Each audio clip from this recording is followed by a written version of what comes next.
Shalom, saudara-saudara kekasih Tuhan. Salam jumpa dalam program Tuhan adalah Gembalaku. Saudara, baru-baru kita menyaksikan perhelatan pertandingan sepak bola dunia, saudara-saudara ya. Nah, saudara-saudara, dalam sebuah pertandingan memang ada yang menang, ada yang kalah, saudara. Tetapi pada umumnya semua tim ingin di pihak yang menangkan, saudara. Nah, pada waktu kita menyaksikan pertandingan tim dari Portugal dan Spanyol, saudara-saudara. Nah, ternyata Portugal kalah, saudara. Dan banyak orang yang memfavoritkan Portugal, mereka kecewa karena mereka kalah. Tidak hanya pendukung-pendukungnya, saudara, tetapi bintangnya itu Cristiano Ronaldo. Dia juga sudah menyatakan kekecewaannya. Dia katakan bahwa saya tidak bisa menyembunyikan perasaan kecewa saya karena kalah. Lalu dia katakan, memang dalam pertandingan, menang dan kalah itu hal yang biasa dalam sebuah pertandingan. Dan dalam pertandingan, kita harus siap untuk menang atau kalah. Saudara, walaupun ini sudah ungkapan seorang bintang yang harus menerima kekalahannya, saya kira setiap tim ataupun siapapun yang masuk dalam pertandingan apapun, saudara, pasti ingin di pihak yang menang, saudara, betul ya. Nah, saudara, hari ini saya mengajak kita untuk merenungkan tentang keindahan kemenangan bersama dengan Tuhan. Kita baca Mazmur 60 ayat 1 sampai 14. Mazmur 60 ayat 1 sampai yang ke-14. Demikian firman Tuhan. Untuk pemimpin biduan menurut lagu Bunga Bakung Kesaksian, Miktam dari Daud untuk diajarkan. Ketika ia memerangi orang Aram, Mesopotamia dan orang Aram Zobah, dan ketika Yoab pada waktu pulang telah memukul kalah 12.000 orang Edom di Lembah Asin. Ya Allah, Engkau telah membuang kami, menembus pertahanan kami. Engkau telah murka, pulihkanlah kami. Engkau telah menggoncangkan bumi dan membelanya. Perbaikilah retak-retaknya, sebab bumi telah goyang. Engkau telah membuat umat-Mu mengalami penderitaan yang berat. Engkau telah memberi kami minum anggur yang memusingkan. Kepada mereka yang takut kepadamu telah Kau berikan panji-panji, tanda untuk berlindung terhadap panah. Supaya terluput orang-orang yang Kau cintai, berikanlah keselamatan dengan tangan kanan-Mu dan jawablah kami. Allah telah berfirman di tempat kudusnya, aku hendak beria-ria, aku hendak membagi-bagikan Sikem, dan lembah Sukot hendak kuukur. Punyaku Gilead dan punyaku Manasye. Efraim ialah pelindung kepalaku, Yehuda ialah tongkat kerajaanku. Moab ialah tempat pembasuhanku, kepada Edom aku melemparkan kasutku, karena Filistia aku bersorak-sorai. Siapakah yang akan membawa aku ke kota yang berkubu? Siapakah yang menuntun aku ke Edom? Bukankah Engkau, ya Allah, yang telah membuang kami dan yang tidak maju, ya Allah, bersama-sama bala tentara kami? Berikanlah kepada kami pertolongan terhadap lawan, sebab sia-sia penyelamatan dari manusia. Dengan Allah akan kita lakukan perbuatan-perbuatan gagah perkasa, sebab Ia sendiri akan menginjak-injak para lawan kita. Saudara-saudara, Mazmur 60 ayat 1 sampai 14 ini adalah Mazmur pengajaran dari Daud.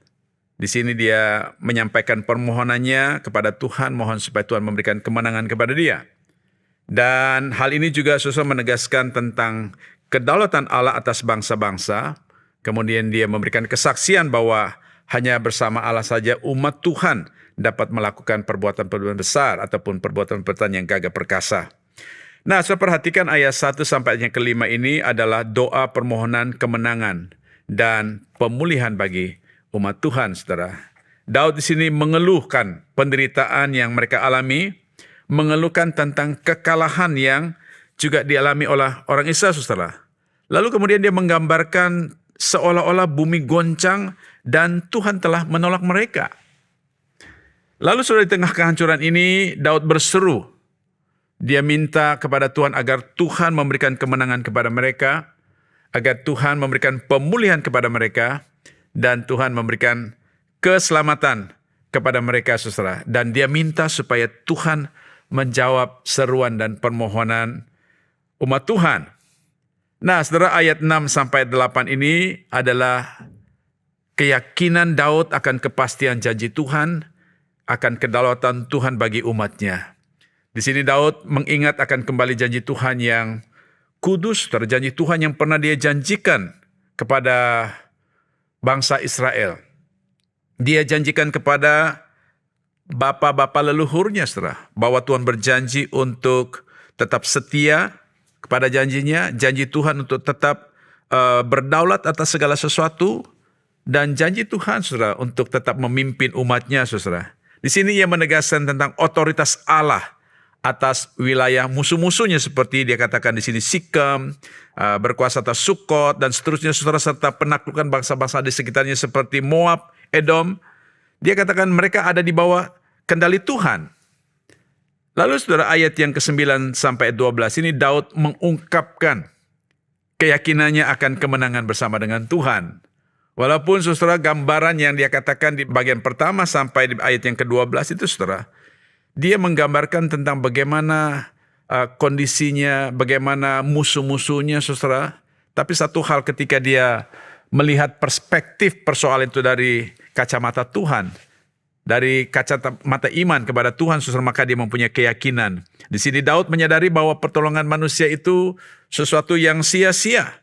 Atau dia boleh katakan kemenangan militer itu tidak mungkin dicapai dengan kekuatan diri sendiri.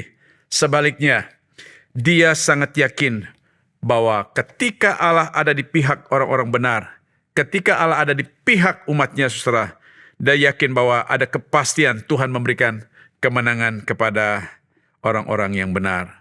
Lalu saudara, di sini Daud menutup Mazmur ini dengan pernyataan iman yang sangat kuat bahwa dengan Allah, bersama dengan Allah, mereka akan melakukan perbuatan-perbuatan gagah perkasa. Kenapa, saudara? Karena Tuhanlah yang berdaulat, Tuhan yang berkuasa atas segala bangsa, atas segala sesuatu yang ada di bumi ini. Dia katakan bersama dengan Tuhan, mereka akan menginjak-injak segala kekuatan musuhnya. Nah, saudara, ini adalah satu bukti bahwa Tuhan selalu ada di pihak orang-orang yang percaya kepada Tuhan dan benar di hadapan Tuhan. Saudara, saya kira hidup kita ini, yang kita jalani hari ini adalah bagaikan sebuah pertempuran, sebuah peperangan, ataupun sebuah pertandingan, saudara. Ya, tentu dalam hal ini bukan secara fisik, saudara, ya. Pertandingan secara rohani.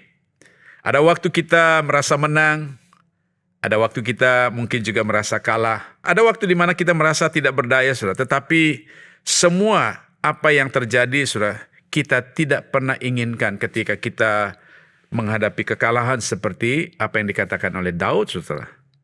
Nah, saudara, sederhana sekali. Kalaupun kita berada di dalam situasi yang semacam itu, saudara, kita tidak pernah menyerah. Kenapa? Karena kita percaya bahwa Tuhan kita adalah Tuhan yang peduli akan setiap persoalan kita. Bahkan Tuhan berjanji untuk memberikan kemenangan kepada kita pada waktunya. Nah, saudara, mari kita belajar untuk membawa segala pergumulan kita kepada Tuhan. Kita minta Tuhan yang bertindak, dan kita minta Tuhan yang beracara di dalam persoalan kita, saudara, di dalam peperangan rohani kita, saudara. Ketika kita berseru kepada Tuhan, saudara, maka Tuhan kita segera bertindak dengan caranya. Sebaliknya, saudara, jika kita tidak pernah berserah kepada Tuhan, saudara, maka kitalah yang mengendalikan segala tindakan kita. Dan ketahuilah, saudara, sehebat apapun usaha kita, secanggih apapun cara kita, semuanya akan sia-sia. Tetapi saudara, ketika kita datang kepada Tuhan, maka di sini kita melihat bahwa Tuhan sanggup untuk menolong kita, saudara. Ketika kita berserah kepada Tuhan, percayalah bahwa Tuhan akan melakukan hal-hal yang di luar ekspektasi kita, di luar pemikiran kita, saudara. Sesuatu yang ajaib. Kenapa? Karena Dia mempunyai cara yang unik untuk memberikan kepada kita kemenangan demi kemenangan. Tentu, saudara, bukan dengan kekuatan kita sendiri, tetapi bersama dengan Tuhan. Saudara, jika kita mengalami kemenangan bersama dengan Tuhan, sekali lagi, itu bukan karena usaha kita, bukan karena kuat gagah kita, tetapi karena kebersamaan kita dengan Tuhan di sepanjang peperangan hidup kita. sepanjang hari. Saudara, di dalam 14 itu dikatakan begini. Dengan Allah akan kita lakukan perbuatan-perbuatan gagah perkasa. Sebab ia sendiri akan menginjak-injak para lawan kita. Saudara, maukah engkau mengalami kemenangan dan pemulihan dari Tuhan?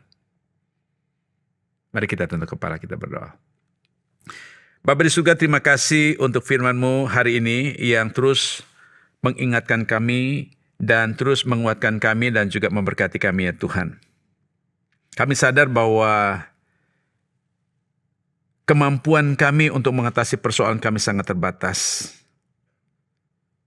Untuk itu ya Tuhan, tolonglah kami agar kami belajar bagaimana kami berserah kepada Tuhan dan mengandalkan Tuhan dan yakin bahwa bersama dengan Tuhan kami dapat melakukan perkara-perkara besar untuk meraih kemenangan bersama Engkau ya Tuhan. Terima kasih Bapa, jadikanlah hari ini hari yang penuh berkat bagi kami sekalian. Untuk puji-pujian dan hormat bagi nama-Mu. Dalam nama Tuhan Yesus Kristus kami berdoa. Haleluya. Amin.